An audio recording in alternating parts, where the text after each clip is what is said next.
Starlink. This is the internet age arriving in an Edo period home, and this is here because it might just make sense financially if it lives up to its speed standards. So I'll go into the details later of why this might be a choice for you if you're choosing Starlink. Well, we have cable internet and also fibre optic cables all across Japan. So it may not be necessary for you to get Starlink, but we are in a rural area far up in the mountains, and this might just make sense. So I'll open this up, I'll try to install it, and we'll see the problems that you'll face, and also I'll talk about the cost, I'll talk about the speed.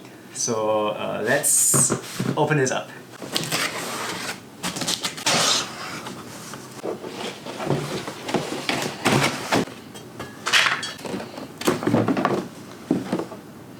Okay, so this is the other thingy, which is plugged into the socket.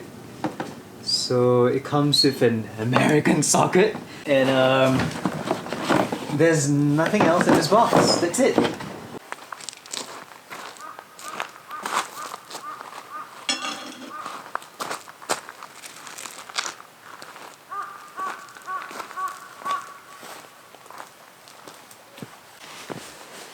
Okay, so what I've done so far is I've plugged it in, and the instructions say connect the dish to this thing, which is making a funny sound. It's making a funny tweeting sound, but very quiet. And it doesn't say this is the router, and I'm supposed to use the app, the Starlink app, to connect to this. So I've downloaded the Starlink app, and perhaps it's time to switch the camera over to this so you can see what's going on the phone. Okay, and this is Starlink. Start setup. I think mine looks like this. Okay. And says check for obstructions to find a location for your Starlink. Okay, allow while using app. Access the camera, okay. This one, okay. Find an open area, stand where you intend to set up your Starlink, scan the entire sky. Use your device's camera to explore. Okay, I'm ready. Okay, now it wants me to move the camera again, so I'll move the camera. Point the camera up. Scan the entire sky. And you can see the dots. It's not really working well here, but you have to scan the entire sky like this. It's just like the Sonos app.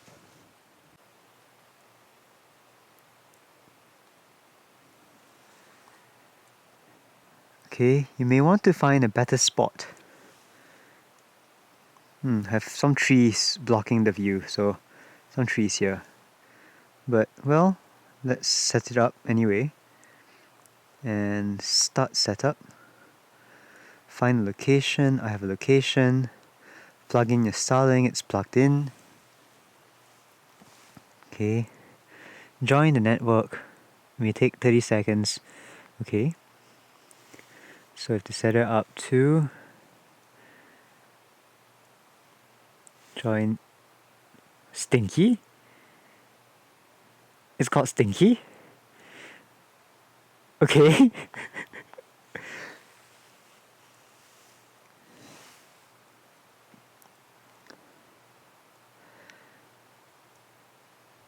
Why is it called Stinky? Okay, anyway, create network name. Okay, let's call it Ryunohara. It's now come to this. So I have to set up a password. Join. Okay. And it's joining Ryunohara Star. Starlink would like to find and connect to devices on your local network. Allow.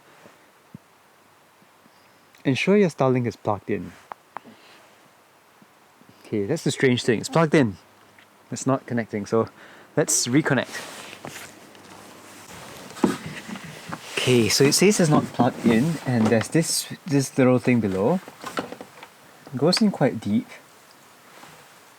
Plugging in this way. Okay, it's all the way in now. Let's see. Ensure your Starlink is plugged in. Nothing's moving.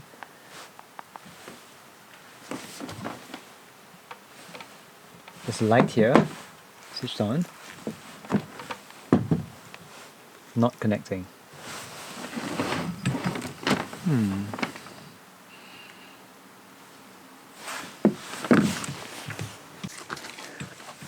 Oh, okay. I moved the dish, and I think it was a cable problem because now it says it's acquiring GPS signal. This may take up to 15 minutes. Don't unplug your GPS, your Starlink during this time.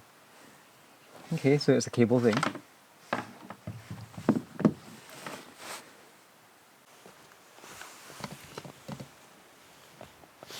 Still booting up.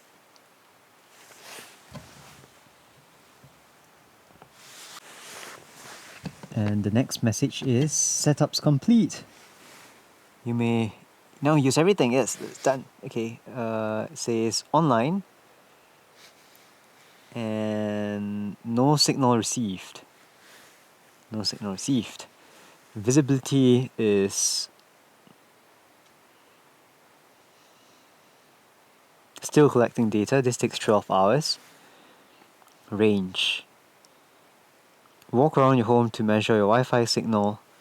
Okay.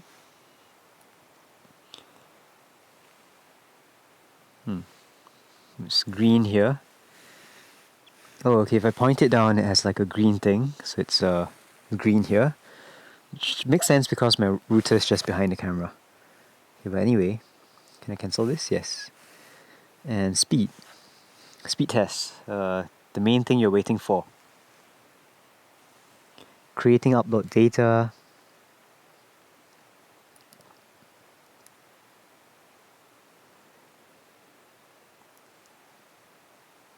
(34 milliseconds latency). Quite slow. Quite a big delay.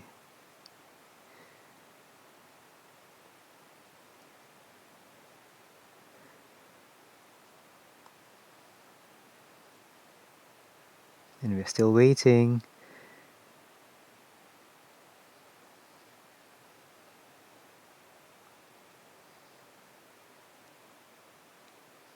Maybe it needs more time to set up because it's still 0.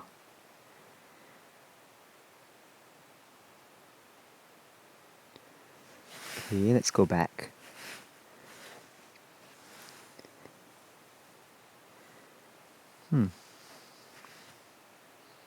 Okay, it's working now.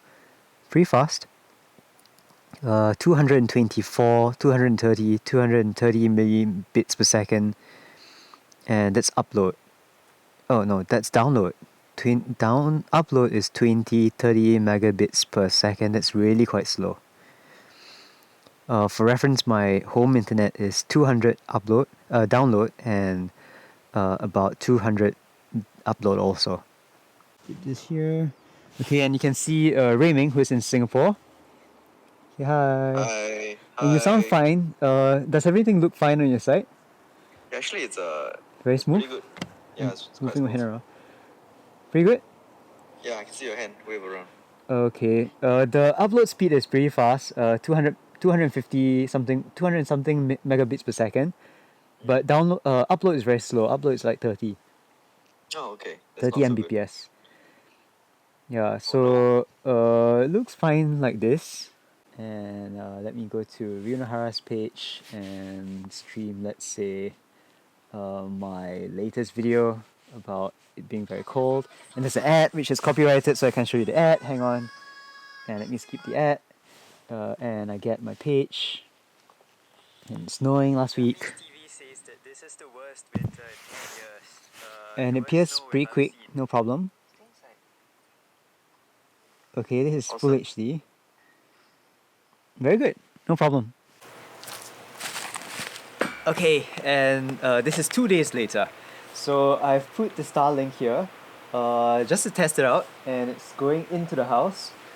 This is, if you have been watching my channel for some time, this is the $23,000 house that my friend bought, and I'm using this to house volunteers at the moment.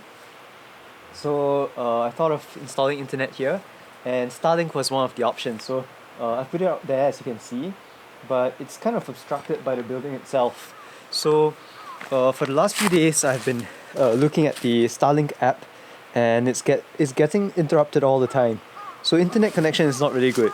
And what's been happening is like if you use Netflix or YouTube, it loads pretty quickly. But if you're doing a Zoom call or a WhatsApp call or a Google Meets call, it gets interrupted all the time. Okay, so you can see here, it says obstructed. Expect an interruption every 31 seconds. If you go to the visibility page, Starlink requires a fully unobstructed sky, and you can see all these red parts here, which are causing the disruptions every 31 seconds. So if I go to statistics, you can see uptime outages actually for even 5 seconds and above. You can see it's interrupted almost every minute. 11:33, 11:32, 11:28.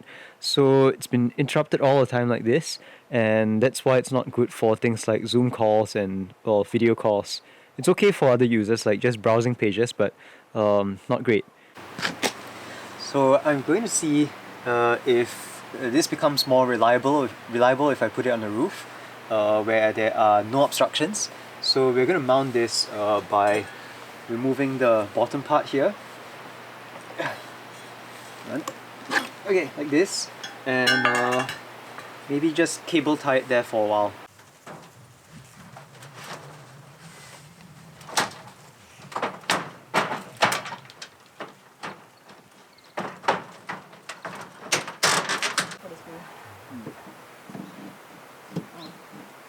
So the only issue you will have is when it needs to.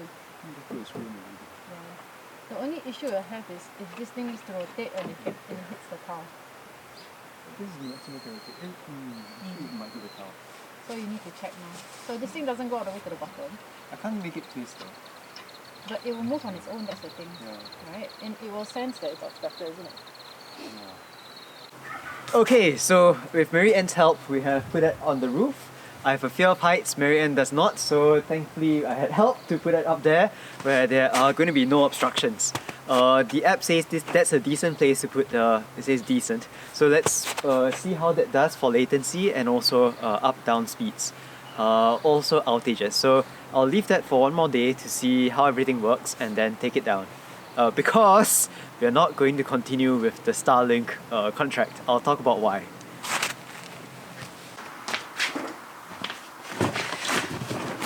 Back in the box, and we're returning the Starlink because of two reasons. Firstly, the cost, and secondly, the reliability.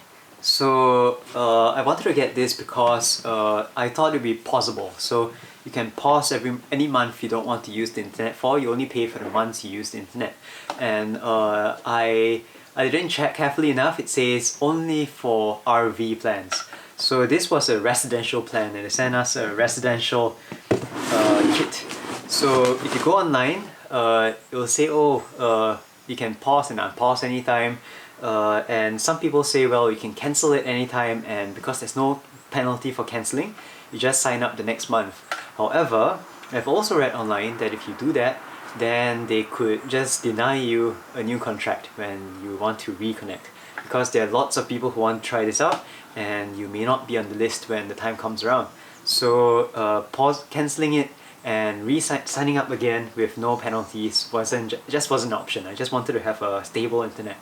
So the other thing was we mounted it on the roof, and when it was mounted on the roof, this was blocked. Still blocked like this. It was like this, and there were some roof tiles here. So when this went up this way, it was blocked by some roof tiles still. The solution would have been to put a long pole, but the thing is, that only resolves the coverage issue. So there are outages every couple of seconds, like every half a minute or so, because of some obstructions in the distance there. But if you check the upload speeds, even when there are no obstructions, the upload speeds only go up to about 20, 23, 25 megabits per second, whereas upload speeds on cable, what I have here, is about 200 megabits per second, so quite a big difference. Downloads are about the same, 200, 250 for cable and for this. So that's one thing. But ping speeds were really slow. So ping speeds are normally about 17 milliseconds or less. This is about 35 milliseconds, and sometimes it goes to 90 on like when there are obstructions. But the main concern here is if you're working remotely and you need to have a Zoom call, Google Meets call, you get disrupted every couple of minutes. So there's a delay. And when you have a business client, like a client on the other end, you just don't want that to happen. So this was meant for my friend's house, and he does work remotely, so it wasn't good for him to have internet that was patchy for Zoom calls. And also when you're trying to upload videos, videos are quite large in size, that it just isn't fast enough. It's a bit slow. So that's the first thing. The second thing is, I thought you'll be able to pause and unpause, right? As I said earlier. And the local internet here costs about $550 to set up, and then about $49 per month. I'm talking US dollars right now.